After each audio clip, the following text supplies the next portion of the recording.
Makan nak, aku makan. Kau nggak ada sopanmu kau, DWA. Kau pikir aku kawan mainmu? Nah, itu yang mau kita bicarakan. Jadi ini bukan persoalan supaya kalian pintar tahu perjanjian lama mulai dari kitab Kejadian sampai dengan Wahyu, tahu berapa jumlah perjanjian lama. Perjanjian lama itu berapa kitab? 39. Tahu perjanjian baru itu berapa kitab? 27. Bukan hanya sekedar itu. Kalau hanya sekedar itu, ya sekolah pendeta lah, biar kalian lebih pintar, biar lebih banyak diketahui. Nah, jadi katekisasi CD ini adalah proses dari pengajaran gereja, tanggung jawab gereja terhadap kehidupan spiritualitas warga jemaatnya. Karena kenapa kalian Kristen? Coba dulu, kenapa kalian Kristen? Orang tua. Kenapa kalian Kristen? Tidak usah berlebihan apanya, berpikirnya. Sesederhana aja, sepraktisnya aja. Kenapa saya menjadi Kristen dulu? Ya karena orang tua saya Kristen. Kalau seandainya orang tua saya Buddha, ya pasti saya Buddha. Kalau orang tua saya Islam, ya pasti saya Islam. Tapi karena kebetulan orang tua saya Kristen, ya maka saya menjadi Kristen. Kenapa? Ya karena tradisinya patriarkal masih seperti itu. Nah, sebagai orang Kristen, orang tua saya membawa saya dan menjadikan saya, mengkristenkan saya, yang adalah anaknya yang ditandai dengan baptisan. Lebih jago Julio. Karena setelah situ bapaknya, siapa nama bapakmu? Bonaparte. Bonaparte. Itu. Nah, jadi ya karena orang tua saya Kristen, saya dibawa dibaptis. Dan dengan baptisan itu, ya saya resmi menjadi orang Kristen. Ya kan begitu? Kalian juga seperti itu. Kalian juga seperti itu sehingga kalian yang sudah dibaptis resmi menjadi orang Kristen. Nah, tanggung jawab orang tua kalian setelah membawa kalian dibaptis adalah mengajarkan firman Tuhan kepada kalian. Nah, mengajarkan itu bagaimana? Mengajarkan firman Tuhan yang diberikan oleh orang tua kalian tidak seperti yang kami berikan di gereja. Artinya ada kurikulumnya nih. Hari ini anakku, kita belajar gereja, tentang gereja. Ya tidak seperti itu ya. Bayangkan kalau ada kurikulum di tengah-tengah keluarga dalam mendidik anak. Kalian sekarang rata-rata berumur 15 tahun. Ya kurikulum apa yang bisa 15 tahun? Tidak ada. Artinya setiap detik, setiap menit hubungan kalian dengan orang tua kalian itu adalah proses pengajaran kepada kalian akan firman Tuhan. Apa yang ia imani, apa yang diimani oleh orang tua kalian itu ditransfer kepada kalian melalui hidup orang tua kalian, melalui keteladanan orang tua kalian. Kan itu yang masih kalian lihat. Artinya ketika orang tua kalian rajin berdoa di rumah, maka mau tidak mau karena setiap hari kalian melihat itu, maka ya kalian juga pasti setidaknya sesekali mengikuti apa yang diperbuat oleh orang tua. Karena keteladanan itu yang paling berharga. Kalau ada yang ngantuk dibilang ya. Ya, kenapa? Hal yang manusiawi itu, kalau kalian tidak ngantuk, berarti kalian bermasalah ini. Hidup kalian terlalu bermasalah sehingga kalian tidak mengantuk. Lelah memikirkan hidup kalian. Kan begitu. Nah, jadi saya selalu mengulangi ini adik ya, adik-adikku semua. Karena itu, posisi dan peran orang tua bagi kalian anak-anaknya sangat sentral. Kenapa? Saya selalu mengatakan, saya sendiri yang sudah pendeta 20 tahun, hari ini ulang tahun kependetaan saya 20 tahun.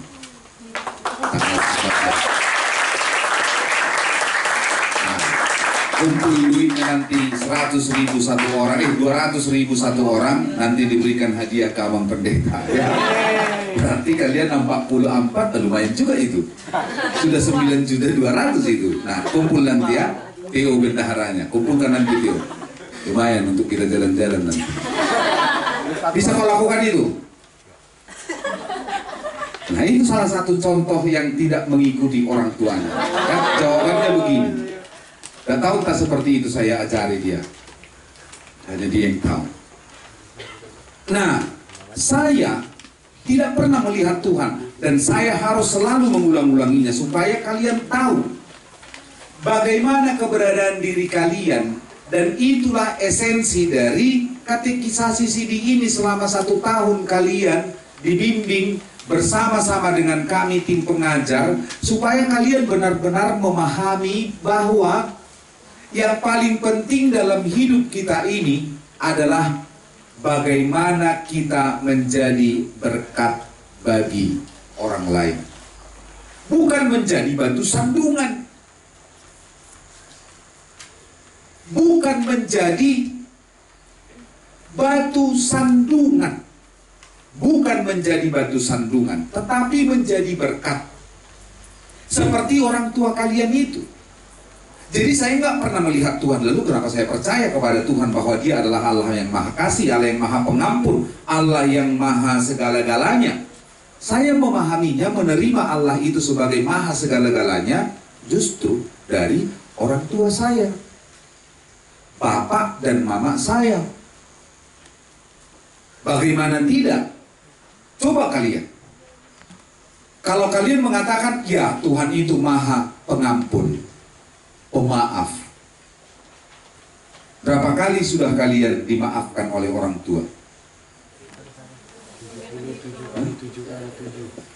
Lebih dari 77 kali.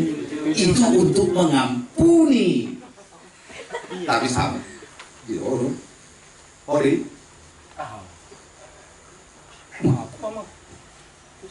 Nah, jadi tidak ada batasan.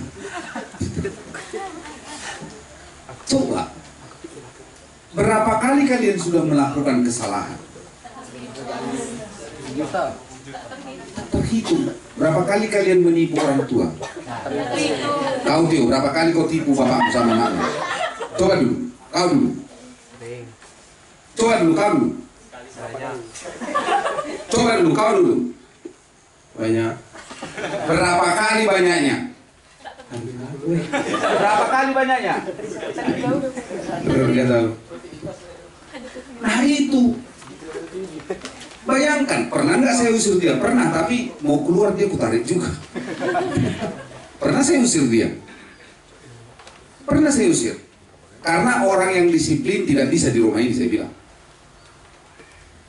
Nah artinya, kenapa orang tua itu memberikan maaf, memberikan ampunan kepada kalian? Karena kalian ini adalah orang yang dikasihinya. Karena kalian ini adalah orang yang dikasihinya. Jadi ketika orang tua itu mengasihi kalian, maka segalanya akan diberikan untuk kalian. Ya begitu juga dengan Tuhan. Walaupun saya nggak pernah melihatnya, tapi orang tua itu bagi saya adalah representasi dari Tuhan. Sehingga saya juga selalu mengatakan, bagi orang Yahudi hampir mirip tradisi Yahudi dengan Batak ya. Jadi harus bangga kalian menjadi orang Batak, karena orang Yahudi itu hampir mirip dengan orang Batak. Jadi sekarang kan lagi perang ini, Iran dengan Israel. Kalau dari teologi Kristen, orang Israel itu tidak usah dilawan, didoakan aja. Tuhan sendiri nanti yang akan menghajar itu. Makin kita lawan mereka, makin hancur kita. Ya karena memang mereka yang memiliki segala-galanya yang tidak dimiliki oleh orang lain. Tapi lihat, ada banyak ciri orang Batak yang sama dengan orang Yahudi? Apa contohnya? Pesta. Pesta. Mau gua pesta itu? Karena orang Yahudi suka berpesta. Iya, jadi orang Batak juga suka berpesta ya? Iya. Iya, ya nggak terlalu ya lah, boleh lah itu, tapi ya nggak hanya itu. Artinya contoh yang realistis. Istri si Yakob siapa? Ini kan? Istri Yakob siapa? Istri Yakob siapa? Ada yang tahu? Siapa istri Yakob? Yakub itu siapa? Yakub itu siapa? Anak siapa bapaknya si Yakub? Bapaknya si Yakub, Amani Yakub. Inani Yakub. Aduh, ampun aku. Siapa bapaknya si Yakub?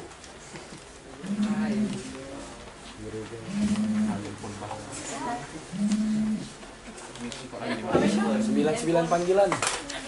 Kayak Rahel. Semua ada tugetan.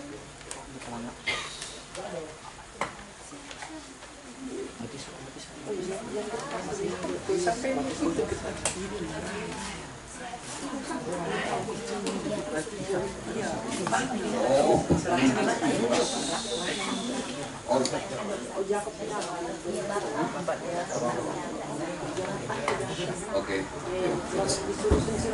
Siapa? Bapaknya. Bapaknya siapa? Bapaknya? Bapak si Ishak. Abraham. Aku ya masih sekolah minggu biar tamu. Berapa anak Abraham? Siapa? Ismail. Anak Ishak. Siapa anak-anaknya? Yakub. Siapa lagi? Esau. Siapa anak Yakub? Lewi, Yehuda, Itu yang menjadi 12 suku Israel. Siapa istri Yakub? Berapa istri Yakub? 4. Salah satunya contoh Rahel. Siapa Rahel? Anaknya. Ya anaknya siapa? Ya anaknya manusia pasti, bukan anak kerbau itu. Itu paribannya, anak tulangnya. Iya. Kan tahu ceritanya kan? Dia melarikan diri ketika dia menipu tanda kutip Esau. Kemana dia melarikan diri? Ke rumah tulangnya. Kan begitu kan? Mana yang lebih baik? Tulang atau papauda? Tulang. Mana yang lebih baik? Tulang. Siapa yang punya tulang di sini? Lagi di rumah. Biar kalian tahu dulu, biar kalian sadari dulu enaknya jadi orang Batak. Oh berarti tulang, oke. Siapa yang punya papauda? Dan sosokan kau tuh, nggak ada papauda makan. Dari mana papaudamu? Dari bapak. Papauda kandung, adik bapaknya, atau abang bapaknya, bapak tua atau papaudanya, siapa? Masih hidup. Berarti nggak semua. Mana, jujur dulu, mana yang lebih baik? Belum ditanya.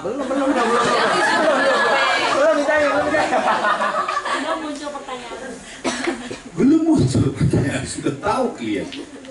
Mana yang lebih baik? Keluarga dari bapak atau keluarga dari mama? Siapa yang bilang keluarga bapak? Bapak dan mama, dua-duanya kan? Ah, nggak ada kasih sayang kalian ini. Siapa yang keluarga mama? Tulang.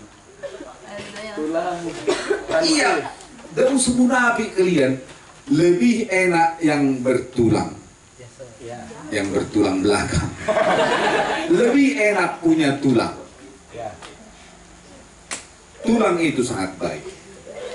Makanya Yakub juga bukan lari ke rumah siapa-siapa, dia lari ke rumah tulangnya. Dan di rumah tulangnya dia bekerja. Setelah dia bekerja, yang dimintanya apa? Tulang, nanti kalau sudah kerja aku begini-begini kasih paribanku ya. Oke. Karena bagi mereka pariban itu jauh lebih baik daripada mengambil perempuan yang dari luar suku mereka.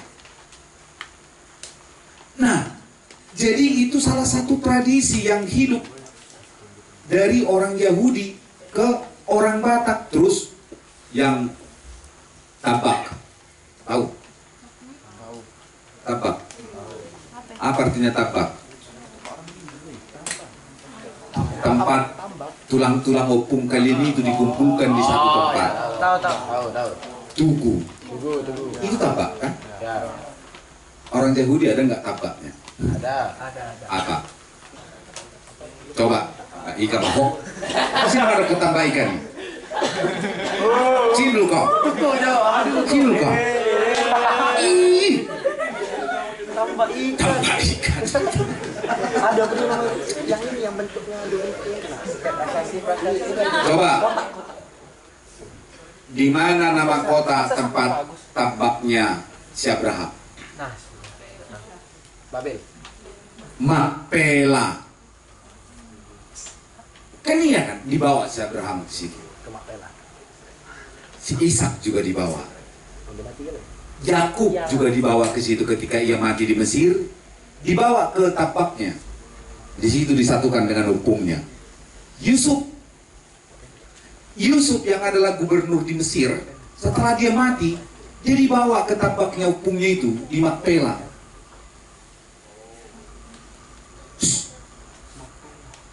Itu dibawa ke Makpela. Terus biar kalian lihat dulu apa nanti yang tidak sama dengan orang Yahudi. Kalau pesta seperti kata Alpito tadi, orang Batak, babi, iya. Jangan salah intonasi kau. Beda dengan beres ini ya, babi dengan babi. Beda kan? Beda. Jadi kan kau bilang itu persoalan intonasi, persoalan artinya udah berbeda itu. Kalau sama orang Batak, kalau kalian mau menikah nanti, kalian lihat di Soko Godang itu, apa persyaratan supaya jadi pesta itu? Ekor babi. Ekor babi. Coba dulu nanti, sekali dulu kalian ikut, dengar, sekali dulu kalian ikut nanti sama orang bapak mama ke pesta pernikahan atau di Yapon atau di mana, terus ambil gunting ekornya. Yakinlah kau, ingat, pasti kau dipenjarakan kau. Atau disalib kau terbalik, kau kayak si Petrus. Disalib terbalik kau. Kenapa? Karena kau potong itu ekornya itu, dikit aja kau potong, segini kau potong. Batal pesta itu. Gagal. Gak jadi, harus lengkap itu. Ekor-ekornya itu begini. Gak bisa, coba dulu, potonglah itu. Jangankan dulu dagingnya kau potong, ekornya itu kau potong. 2 senti aja kau potong, jadilah kau disalibkan kau terbalik kau. Itu persoalan. Sehingga ketika Yesus datang ke sebuah pesta di Yahudi, apa yang menjadi syarat dari pesta sebuah pernikahan di Yahudi? Anggur. Sama dengan kita.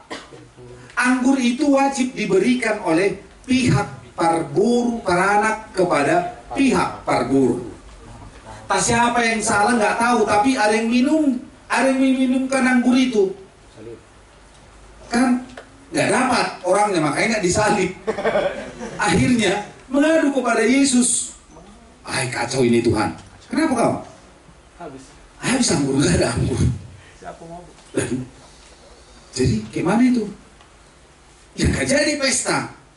Karena itu ya persyaratan. Sudah ambillah ke sini. Air. Maka mukjizat yang pertama itu terjadi di dalam sebuah perayaan pernikahan, yaitu pernikahan di Kana. Bukan kanan. Kana loh. Pernikahan di Kana.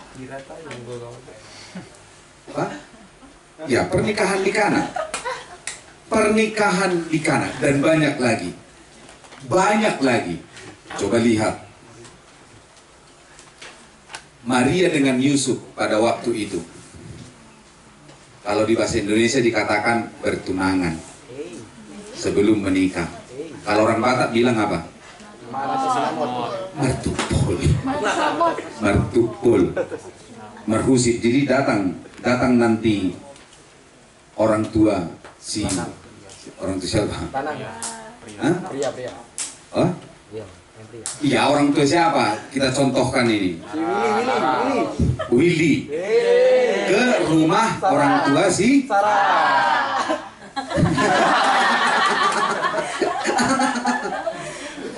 ke rumah orang tua si. Sarah. Ya, jadi di situ sudah dibicarakan. Udah datang orang tua si Yusuf ke rumah si Maria. Situ sudah dibicarakan kapan pestanya dan segala macamnya. Dan begitu juga orang Batak. Makanya aib besar bagi orang Yahudi ketika masih marhusib atau martupul sudah hamil. Makanya itu sebuah rasa malu, aib yang begitu besar sehingga Maria kan pada waktu malaikat datang kepada dia dan memberitahukan maka ia sudah hamil, dia terkejut. Loh, bagaimana mungkin? Ai marhusib dobe hamil, kami masih dalam martupul. Nah, jadi itu banyak lagi kesamaan antara orang Batak dengan orang Yahudi. Yang terakhir yang mau saya berikan tentang kesamaan itu. Orang Batak dan orang Yahudi dengan orang tua. Ingat, beda dengan yang lain. Orang Yahudi, orang Batak itu pada umumnya belum bisa menerima orang tuanya dibuat di, kalau sudah tua, dibuat di panti jompo. Walaupun sebetulnya kan di panti jompo itu sempurna pelayanan di situ. Jauh lebih sempurna jika orang tua kalian di depan kalian nanti. Kalian masih lupa dan segala macamnya. Kalau di panti jompo di situ perawatnya baik-baik, semua disediakan di situ. Tapi itu nggak bisa berterima. Kenapa? Karena penghargaan kita dengan orang tua begitu sangat luar biasa. Orang Yahudi juga seperti itu. Karena itu mereka sangat tanda kutip mengharamkan kalau orang tua mereka berbicara. Ingat ini kalian. Kalau orang tua mereka berbicara menasihati, pantang bagi orang Batak dan orang Yahudi mengangkat kepala. Dibilang, molo makatai among mudoh inong muna so jadi dirgap si majujungmu. Dirgap itu begini, mengangkat kepala. Apalagi sampai kau menatap mata bapakmu atau mata mamamu. Boleh. Kenapa? Karena posisi orang tua itu adalah perpanjangan tangan Allah, representasi dari Allah. Nah, jadi ketika kalian sidi ini, ketika kalian hari Minggu mengaku iman kepercayaan kalian di hadapan Allah, ingatlah bahwa dengan katekisasi sidi itu, kalian sudah dikategorikan sebagai orang yang sudah dewasa di dalam iman. Sehingga karena kalian sudah dewasa dalam iman, maka untuk pertama sekali hari Minggu kalian akan menerima perjamuan kudus. Kalian akan menerima perjamuan kudus untuk pertama sekali di dalam hidup kalian. Karena itu kalian harus bertanggung jawab dengan apa yang kalian imani tersebut. Apa yang kalian imani itu? Bahwa Yesuslah jalan satu-satunya. Tidak ada jalan yang lain. Akulah jalan dan kebenaran dan hidup. Tidak ada yang sampai kepada Bapa. Yohanes berapa? Yohanes 14 ayat 6. Jadi tidak ada jalan yang lain. Hanya melalui Yesus Kristus. Dialah juru selamat. Saya sudah pernah jelaskan kepada kalian tentang Trinitatis. Saya tidak akan mengulanginya lagi. Kita tidak pernah menyembah tiga Tuhan. Tapi kita menyembah satu Tuhan. Di dalam tiga wujud yang bisa kita perlihatkan, kita lihat. Itu sama seperti matahari. Kan cuma satu matahari. Tapi kita bisa merasakan di dalam berbagai wujud. Artinya sekarang ini walaupun lagi agak karena mulu songono berawan, mendung, Tapi ini ada sinar karena ada matahari. Iya kan? Ada matahari sehingga kita masih bisa melihat cahayanya. Kalau ini tidak lagi dalam mendung, sinar matahari itu kalau kita di sana setengah jam saja, wah, habis duit kalian beli skincare. Kita bisa merasakan panasnya. Kita juga bisa melihat walaupun hanya sejengkal begini. Kan kita bisa melihat rupa matahari kan? Apalagi kita mau pakai apa namanya? Nama Bereng Dewi itu teleskop. Kan itu. Seperti itulah kita mengimani, padahal matahari itu cuma satu. Itu yang kalian harus pertanggungjawabkan di dalam iman kalian hari Minggu yang akan datang, bahwa benar kalian tidak pernah menyembah tiga Tuhan. Tapi satu Tuhan yang kita sembah, yaitu Yesus Kristus, yang adalah sumber keselamatan bagi kita. Karena dialah satu-satunya jalan menuju kepada sorga kekal. Ada sorga. Sorga. Kerajaan Allah. Ya, kerajaan Allah. Tuh.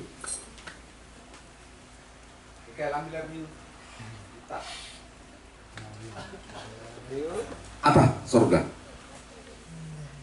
Ya, asal jawab aja. Tempat yang disediakan Tuhan untuk manusia. Ya, betul. Tempat yang disediakan oleh Tuhan di sorga. Ya, sorga itu. Apa sorga? Kalau yang lain, bagi mereka sorga itu adalah di mana nanti ada bidadari. Nah, persoalannya bidadari ini kan biasanya kan perempuan. Jadi untuk perempuan apa? Ada bidadara. Jadi kalau bidadari kan untuk perempuan. Jadi kalau laki-laki apa namanya? Bidadara. Pangeran. Princess. Enggak kali. Bidadara lah. Kan gitu. Kalau enggak bidorangon. Birong.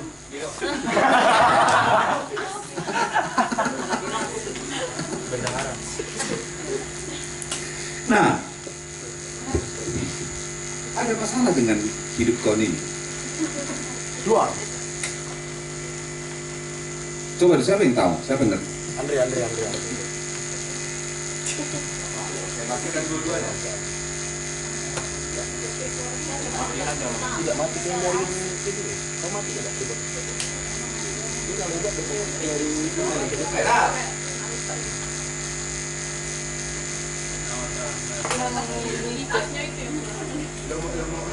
tuh mau. Jack nyolong nggak ada? Oh iya, Jack amang Jack itu. Jacknya. Kabel Jacknya mang. Iya betul nggak? Kabel Jack kan?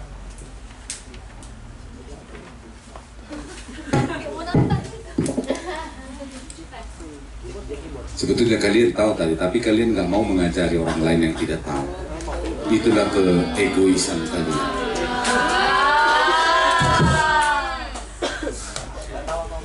Jadi orang lain, agama yang lain menganggap bahwa surga itu masih terikat dengan geografis. Artinya surga itu nanti suatu tempat di mana ada taman yang indah, di mana nanti di sana ada makanan yang enak-enak, di mana nanti di sana ada bidadari, di mana nanti di sana semua apa yang kamu inginkan itu ada dan bisa kamu dapatkan. Bagi iman Kristen, surga itu bukan persoalan geografis. Surga yang dijanjikan oleh Allah itu adalah di mana tidak ada dosa dan akibat dari dosa. Gue tahu hidup itu, nggak tahu kau itu apa surga itu? Apa? Apa yang tadi?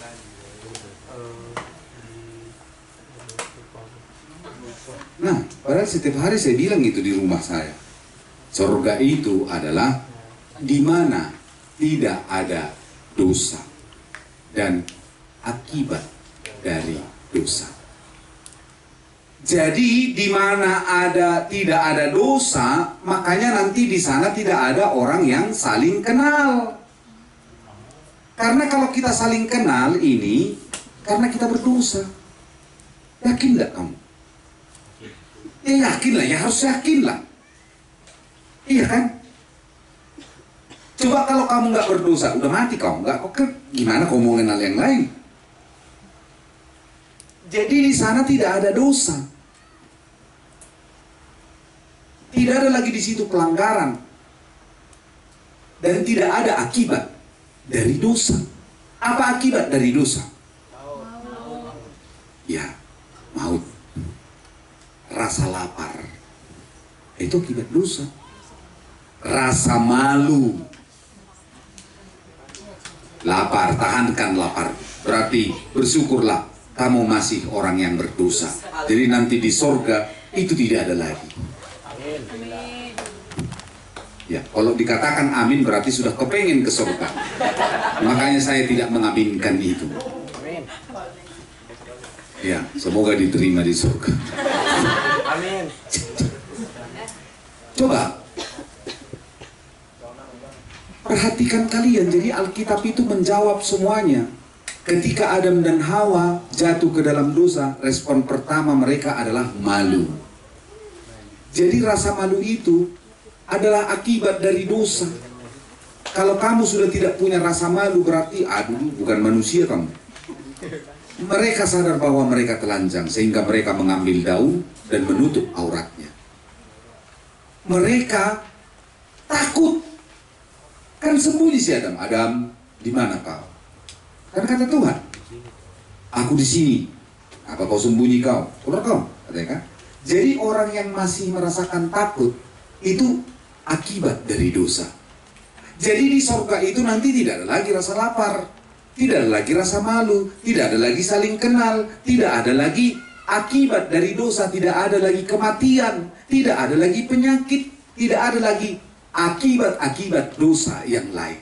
Itulah sorga bagi kita. Jadi ingat, sorga itu adalah di mana tidak ada dosa dan akibat dari dosa. Itu yang kalian pertanggungjawabkan nanti hari Minggu di hadapan Allah. Bahwa ternyata benar, yang aku imani Yesus Kristus itu satu-satunya jalan. Dia menyediakan tempat bagi kita orang yang percaya, dan sorga yang disediakan itu adalah di mana tidak ada dosa dan akibat dari dosa. Buka dulu Lukas 10 ayat 20.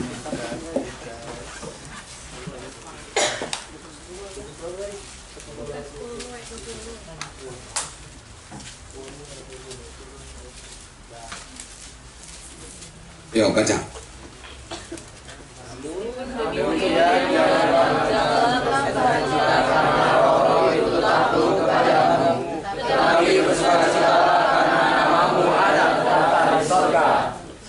Itu. Jadi sukacita kita bukanlah hanya sekedar ketika kamu nanti hidup kaya raya. Orang yang kaya raya dalam pikiran kalian belum tentu berbahagia. Yakin tidak itu? Kenapa? Karena kebahagiaan itu kita yang menciptakan. Bukan apa yang dari luar. Bukan. Tapi kebahagiaan itu berasal dari diri kita. Kita yang menciptakan kebahagiaan. Bahagia enggak kamu ketika orang tuamu belum memiliki sesuatu yang tidak dimiliki oleh orang lain? Jujurlah dulu kau Theo. Bahagianya kau menjadi anakku walaupun. Jujur dulu kau. Bapakmu atau amang? Jujur dulu kau. Bahagia nggak kau dengan orang tuamu? Iya. Kenapa kau bahagia? Jujur kau, jangan bohong kau. Nanti ku batalkan kau CD kau. Kenapa?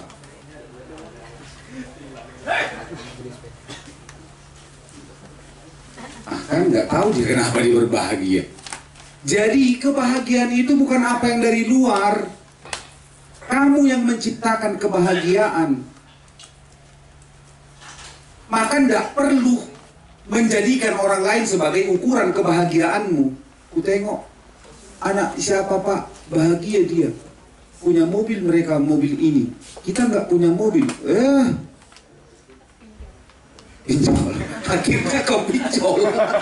Oke, nanti mau. Kan cukup juga, nggak bisa kau pinjol 200 juta. Tidak perlu membandingkan hidupmu dengan orang lain, tapi bersyukur atas hidupmu sekarang. Apa yang kau hidupi sekarang itu yang berharga di hadapan Allah, dan dengan itu kamu berbahagia, bersukacita. Kalau kamu selalu membandingkan dirimu dengan orang lain, kapanpun kamu tidak akan pernah bahagia. Kapanpun kamu tidak akan pernah bersukacita. Itu sebabnya kata Yesus, sukacita sejati itu adalah ketika namamu tertulis di kerajaan surga. Itu yang paling penting. Kalau begitu, saya harus menjadi berkat bagi orang lain. Nah, karena itu, ketika hari Minggu kalian menyaksikan iman kalian, ingatlah, yang bisa kalian persembahkan kepada Tuhan hanya Roma 12 ayat 1, bukan?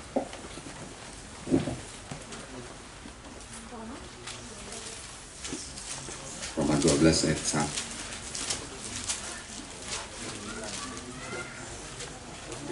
Ini dibuat di sini, mau dijual ini. Siapa yang mau beli katanya ditawarkan. Kalau ada yang tertarik, tawar. Ayo baca 2 ya. Karena itu saudara-saudara, demi kemurahan Allah, nasihati kamu supaya kamu mempersembahkan tubuhmu sebagai persembahan yang hidup, yang kudus dan yang menyenangkan kepada Allah. Itu adalah ibadahmu yang sejati. Jadi yang bisa kalian persembahkan setelah kalian sampai kepada pengakuan iman kepercayaan kalian dan menerima perjamuan kudus itu untuk pertama sekalinya hari Minggu, hanya itu, persembahkanlah tubuhmu sebagai persembahan yang hidup, yang kudus, yang berkenan kepada Allah. Karena itulah ibadah yang sejati. Bagaimana kamu mempersembahkan tubuhmu? Jaga tubuhmu, kuasai.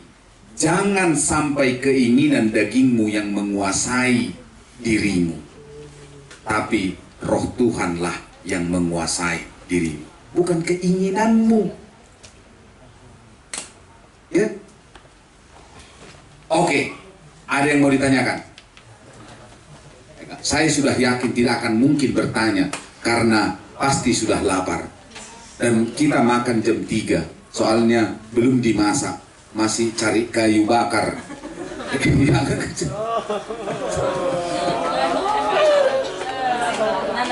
Ada pertanyaan mau Macis? Bapaknya namanya Macis, sahabat saya bapaknya ini. Oh iyalah, kalau kami ke Lampung dulu, ke Bandung, selalu tidur bersama dengan bapaknya aku. Tapi aku tidak sudi sekarang tidur dengan dia. Sahabat baik saya bapaknya. Iya. Baik bapaknya. Jauh dari dia. Ya. Jujur, pekerja bapaknya. Kalau dia belum tahu. Iya. Oke. Udah, Victor, adopsi sukunammu. Siapa yang belum datang di sini? Yang tadi yang terlambat itu mana? Yang tadi sudah di lampu merah, gak sampai-sampai. Lampu merah mana kau? Lampu merah di kamar mandi rumah kalian. Kami aja nggak jalan air di rumah kami, bisa kami cepat. Dan itu harus disiplin. Kalau dibilang jam 8, jam 8. Harus disiplin lah. Tanpa itu tidak akan mungkin. Ada lagi yang mau ditanya? Nanti sudah siap. Ini semua 2, 4, 6, 8, 10, 12, 14, 16. Lo udah Hendrik? 18, 20, 22, 24, 26, 28, 30, 32, 34, 36, 38, 40, 42. 2 lagi siapa? Bintang kecil. Bintang. Leonardo. Kemana mereka yang menerima rapot itu ya? Oh iya, udah. Oke. Ada yang mau kau bilang, Naomi? Si keriting kami ini.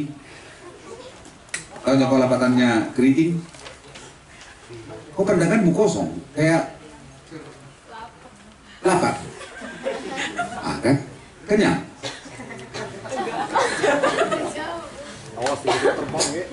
Nah seperti itulah dia. Jadi hidupnya juga seperti itu. Oke, kalau sudah tidak ada, kita lanjutkanlah. Ini sudah 10 menit lagi.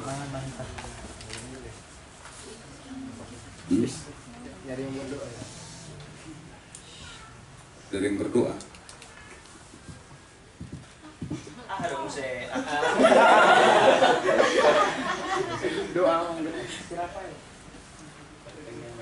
Iya.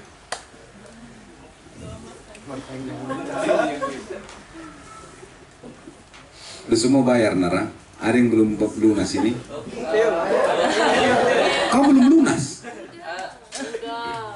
Dia sekalian sama Kak Marisa, Kak Febri, tapi ya udah lunas. Sudah? Sudah. Oh iya. Siapa yang belum lunas? Andri yang enggak datang. Sebentar loh. Aku.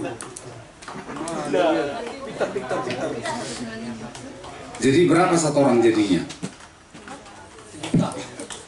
Satu orang 1 juta? Oh, mana mungkin satu orang 1 juta? 300.000. Bayangkanlah cuma 300.000 biaya kalian setahun ini.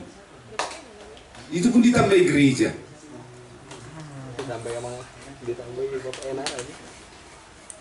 Hah?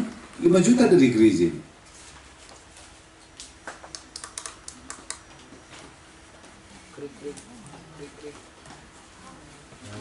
Oke, kalau sudah tidak ada kuasa kami mak tuh sama Perdita Simam menurut. Aku tepuk tangan. Ya, tepuk tangan untuk Amang Pendeta Arsono. Iya. Jadi berhubung karena cateringnya masih di jalan ya, masih di jalan, sudah menuju ke lokasi, menunggu. Iya, ada 2 orang yang saya mau tanya, kira-kira apa yang Anda bisa dapatkan dari apa yang sudah diterangkan oleh Amang Pendeta Ebenezer Napitupulu, ya. Berarti nanti di situ bisa kita lihat bagaimana konsentrasi Anda mendengar.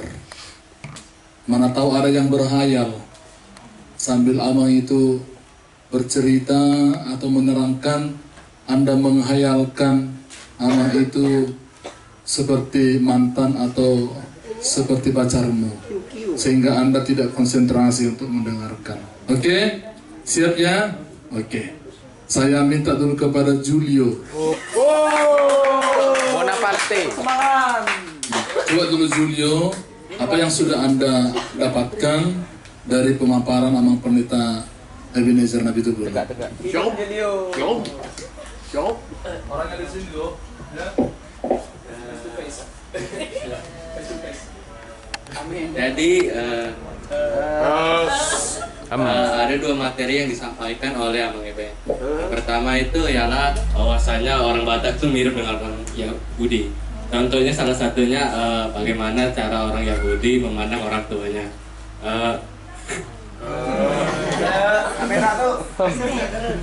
Dan juga tema yang kedua dibahas ialah sorga. Apa itu sorga? Sorga adalah tempat di mana tidak ada namanya dosa dan akibat dari dosa. Gitu, Bang. Untuk Julio ya. Oke, sekarang untuk perempuan ya.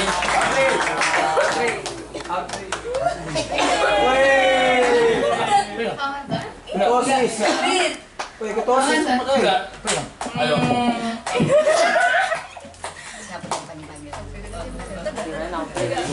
Yuk. Di sini juga kita diuji untuk konsentrasi.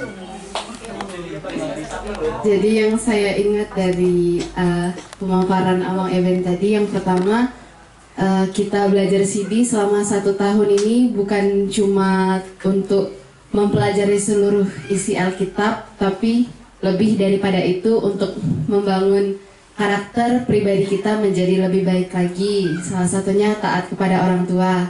Setelah itu tadi Abang Eben juga menjelaskan mengenai persamaan orang Batak dengan orang Yahudi, dan yang terakhir tadi Abang Eben menjelaskan mengenai sorga. Jadi sorga itu tempat di mana tidak ada dosa. Gitu, Abang.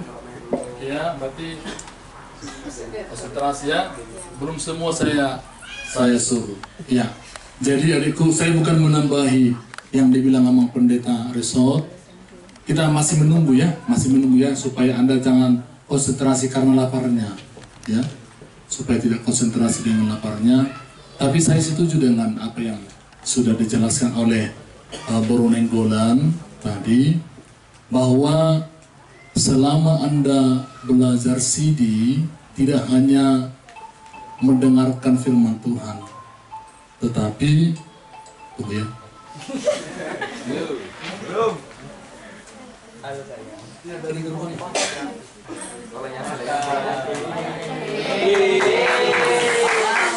Bisa masuk ke bisa.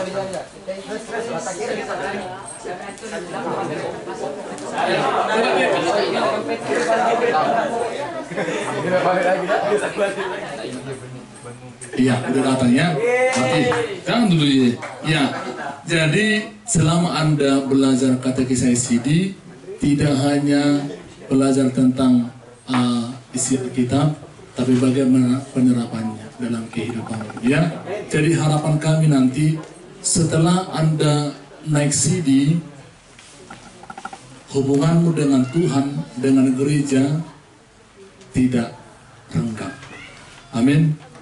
Ya, karena jujur, pelajar CD tahun lalu saya lihat sudah hilang dari peredaran. Ya, nggak pernah lagi saya lihat. Padahal kemarin mereka juga janji, seperti janji Anda ini. Kalaupun tidak aktif di Remodia, di Naposo, aktiflah untuk memuji Tuhan, aktiflah untuk datang ke gereja. Ya, jadi seolah-olah komitmen itu juga mungkin hanya sebatas di omongan saja. Yang kedua, juga khususnya kepada Anda perempuan. Kemarin kita melaksanakan kunjungan kepada jemaat, ini pengakuan orang tuanya. Dulu anakku ini rajin ke gereja, dulu anakku ini aktif, bahkan di belajar sini juga dia pintar. Tahu-tahunya saya mendengarkan, ya, dia salah langkah dalam arti hamil duluan, baru menikah.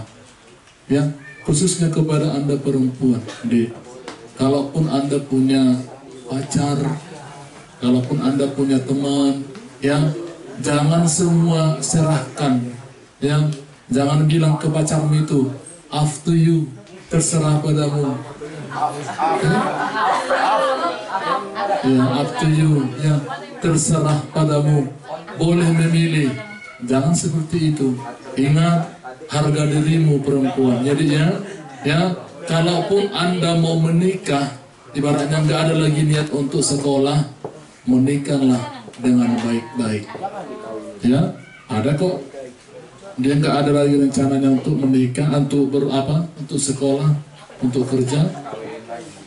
Lebih jelas ini lah berumah tangga, tapi secara baik-baik, supaya Anda juga bisa dipandang menjadi orang yang baik.